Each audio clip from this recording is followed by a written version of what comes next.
और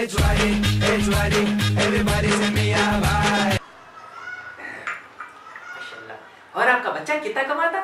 हमारा बच्चा खाली 5 लाख रुपए कमाता। देखो सालाना 5 लाख है। अरे नहीं भाई, हफ्ते हफ्ते को कमाता। Only 5 lakh rupees. हाँ असद बाबा क्या बोलते हैं?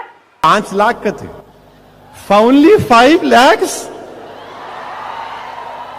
What a joke!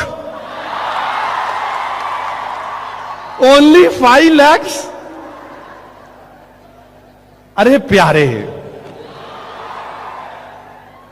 अगर मैं हमारे पुराने शहर की जबान में जवाब दूंगा तो बोलेंगे अरे 5 लाख बोल रहा, 5 लाख का तो खाली जर्दे का पान खा के थूक तो मैं,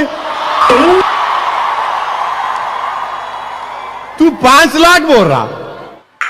सुने क्या बोले असद बाबा? हमारे हैदराबाद में खाली 5 लाख का पान खा के थूकते। खुदा